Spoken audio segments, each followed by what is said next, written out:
Nikita Mirzani akhirnya resmi melaporkan Dr. Reza Gladys, suaminya, serta satu akun TikTok atas dugaan pelanggaran pasal 31 junto pasal 47 dan atau pasal 32 junto pasal 48 Undang-Undang ITE. Dikatakan bahwa klien kami itu mereka dapat dipidana, artinya dalam pasal 31 Undang-Undang 19 tahun 2018.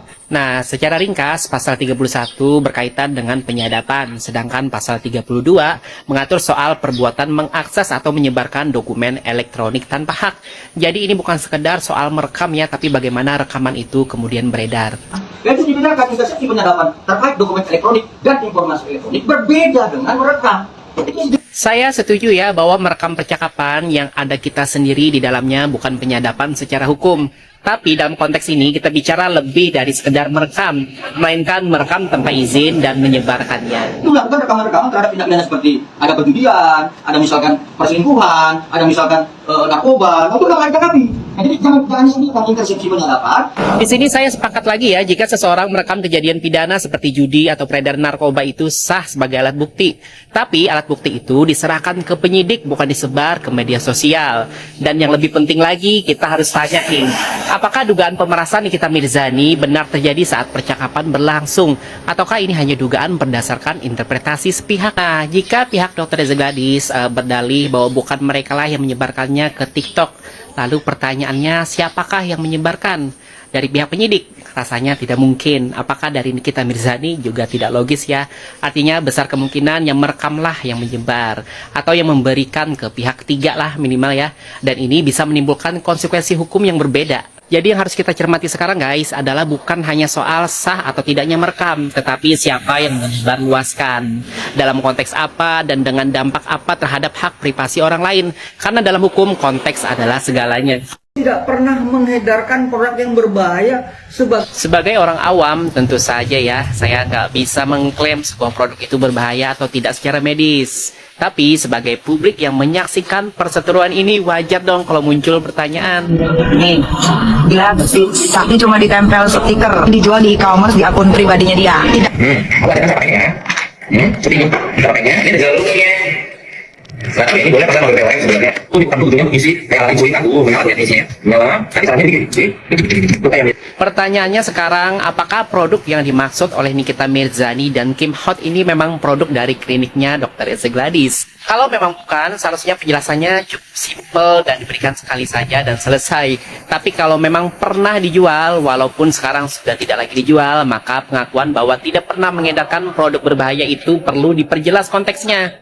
Karena publik butuh kepastian, bukan ambiguitas. Kita memintakan ya ada penyidik ya untuk memanggil inisial S ya untuk memberikan keterangan terhadap apa yang kami sampaikan agar tidak lagi ya masyarakat atau siapapun menuduhkan bahwa klien kami itu pernah mengedarkan produk-produk berbahaya. Yaitu. Nah, ini nih menurut saya agak janggal ya. Kenapa malah menuntut pihak luar yang hanya mereview untuk menjelaskan sumber pembelian?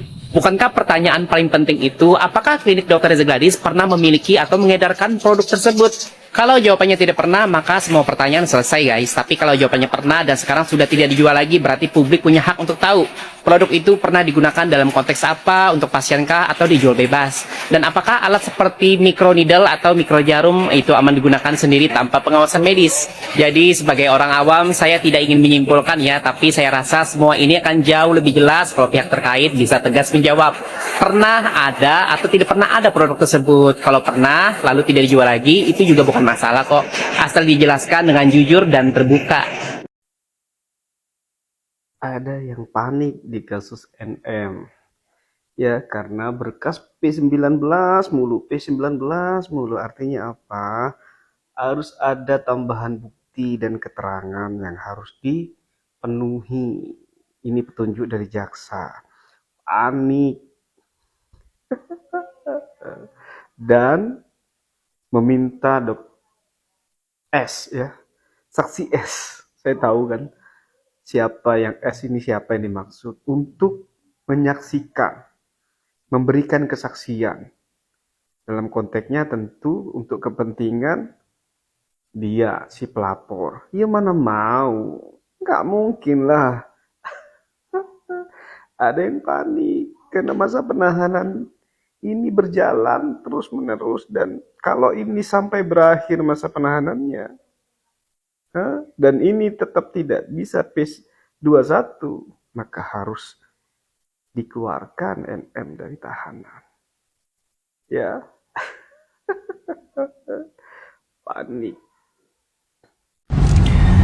Percayalah samaku bahwasanya LP yang dibuat dan diedarkan di dalam salah satu akun tersebut adalah LP di mana untuk tujuan mengecohkan laporan DRG atau dengan tujuan split itu artinya adanya permintaan damai dari pihak sana, tapi DRG tidak mau mengindahkan perdamaian tersebut, sehingga mereka mencoba dengan ancaman yang akan melaporkan. Kalau kamu teliti, laporan itu masuk ke dalam pasal 31 Undang-Undang ITE dan itu tidak masuk unsurnya. Beda penyadapan, beda perekaman. Oke? Sudah menjadi hal biasa bagi para praktisi hukum di ibu kota Jakarta dengan cara melawan pihak lawan. Caranya itu dengan split laporan. Jadi dia berharap untuk laporan yang dilaporkan itu menjadi tarik atau menutup laporan, dan itu sudah sering terjadi. Tapi kamu salah. Kenapa? Karena dalam laporanmu di pasal 31 itu sangat-sangat tidak masuk unsurnya. Jadi kalian harus bisa membedakan mana yang disadap, mana yang direkam. Jadi rekaman itu bukanlah sadapan. Jangan suka membiasakan diri membeli hukum. Kalau salah, udah salah saja. Jangan coba membenarkan dirimu terhadap kesalahanmu. Jangan coba lakukan itu. Karena kalau kau melakukan perbuatan salah tapi kau membenarkan dirimu dengan cara apapun, itu pasti salah. Karena kebenaran tetaplah benar, salah tetaplah salah. Kebenaran itu akan mencari jalannya sendiri. Tidak perlu diadakan drama-dramaan. Tapi kalau sudah salah, mau mendapatkan kebenaran, pasti berdrama dan jawabannya nanti akan au nggak jelas ya. Jelas? Agar kalian lebih paham lagi, pasal yang dipasalkan tadi adalah penyadapan ya. Nih, aku jelaskan sama kalian. Penyadapan itu menurut Kamus Besar Bahasa Indonesia yang diakses dari Kementerian Pendidikan dan Kebudayaan RI adalah mendengarkan atau merekam informasi atau rahasia pembicaraan orang lain dengan sengaja tanpa sepengetahuan orangnya.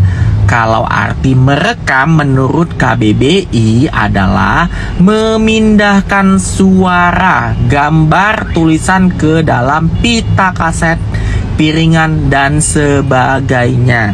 Jadi harus bisa membedakan penyadapan dan merekam. Jadi semuanya itu dilakukan mereka untuk apa? Untuk membungkam DRG karena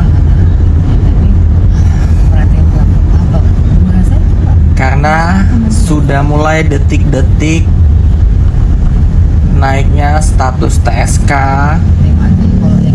dua orang lagi, yaitu DD dan DRO, sehingga mereka membawa caranya dalam meng-LP untuk barter agar tidak